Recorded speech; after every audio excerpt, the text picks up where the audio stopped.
So, what is the sum of the first 8 terms of this geometric sequence? This is a pattern called a sequence, and it is geometric, which means exponential. And we want the sum of the first 8, which is called a series.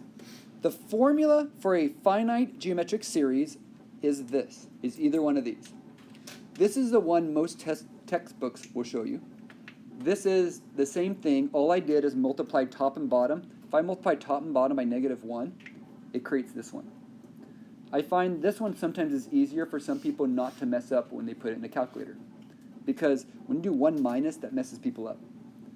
But if you do -1, it doesn't cause them any problems. But these are the same formula. Just multiply top and bottom by -1. So you're going to need to know those formula. And you got to know what each of these letters represent. So A represents your first term, which would be 2. N represents how many terms, which is 8. R is the growth or decay factor. What are we multiplying or dividing by each time? And how do we find R is using this. Take the second term and divide by the first. And then once you find all these things, you simply plug it in the formula. So watch what happens. First thing I'm going to do right now is simply find A, N, and R. And then we'll plug them in the formula, use a calculator, crunch the numbers. This is a very calculator-based problem. A is your first term, so hopefully you can see, bam, there it is, 2. N is the number of terms, according to the thing at the bottom here, which is 8. And R is your growth or decay factor. This one's growing. And if you look at it carefully, can you tell it's tripling? Can you hopefully tell you're tripling as you go this way? Now, some of you can just see the R like that. But if you can't just see it, what you do is you go to this formula and you take the second number and divide by the first. So that would be the second number 6 and divide by 2, which is 3. By the way, you could also take the third number and divide by the second. You could also take the fourth number and divide by the third. They're all the same. In most textbooks, they don't call it the growth and decay factor. They call it a common ratio because it's a ratio of 3 in common repeatedly through the whole thing. Anyways, a little bit extra stuff because you might hear the word common ratio in future other classes. Okay, so what we're going to do here is we're going to use the formula S, N. So N is 8, so the sum of the first 8 is going to be equal to, well, the first term A is 2, and then I have 1 minus R, R is 3, to the nth power, all divided by 1 minus R. And all I do is I simply put this in the calculator, and the calculator spits out a cool answer.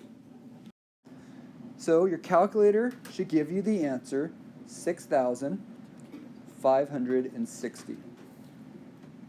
That's what your calculator should give you. And it should make sense. If you keep multiplying by 3, you're going to get bigger and bigger numbers, and then you're adding up all those numbers, and that seems like it might be reasonable. Okay, what is the sum of the first 9 terms of this geometric sequence? So this is a geometric sequence. Here's the formulas. So what we need to do this is we need to find A, we need to find R, and we need to find N. A is the first term. That's always pretty easy. So it's 1,000. Oops, I just made too many zeros. Just take that off. My common ratio, well, hopefully you can see, aren't you dividing by 5? But if you can't see that, can't see you're dividing by 5, doesn't the formula tell us to take the second term and divide by the first? And when you do that, you get 1/5. And if you don't want to use 1/5, could you get the decimal for that, which is 0.2? You can choose either one.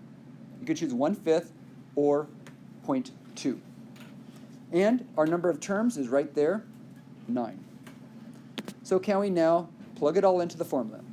S of 9, the sum of the first 9, is equal to A1, which is 1,000. Sorry, A, the first term, which is 1,000. And then I'm going to use the other formula. I'm going to use this formula this time just to practice different ones. It works. That would be R, which is 0.2, to the 9th power minus 1. And that would be 0.2 minus 1. All right, so again, I use this formula instead of this one. It doesn't matter which one you use. And when we plug that into your calculator, you get a kind of an ugly decimal, but we're going to round it. And what you should get is about 1,250. About. You get like a whole bunch of nines, and it will round up to that right there. Now, if you were to change the term to, say, the 20th term, do you understand? You get the same answer. If I change that to the 100th term, you get the same answer. Think about why. Aren't you shrinking? Aren't you adding minute, basically nothingness after a while? No matter how many terms you go to after 9, you're basically leading to this forever. It's just kind of interesting. On decays, you just start adding nothing. It's so small. Just something interesting. What is the sum of the first 10 terms of this geometric sequence? So right here, oh, this is an interesting sequence. Do you notice we're multiplying by -2? It's like a back forth on negatives. That's going to be kind of peculiar if you add those up. But let's see what happens. My first term is the -5. My number of terms is 10.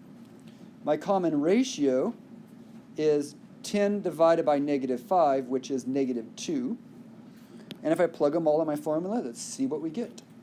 So sum of the first 10, or S10, sub 10. -5 is my first term. 1 minus r. R is -2. Make sure you put parentheses around that -2. Your calculator will mess up if you don't. Those parentheses are dire. And then you divide by 1 minus parenthesis -2. Those parentheses are kind of important. All right? So when we do this, when we stick that into your calculator, you will get 1705. 1,705. Interesting thing, and if you went to plug in the 11th term, the answer would be negative. It kind of does this back forth negative positive thing if you keep adding terms, because don't the numbers back forth negative positive? This is a very peculiar geometric sequence with the negative. Whenever your r is negative, it's very, very awkward.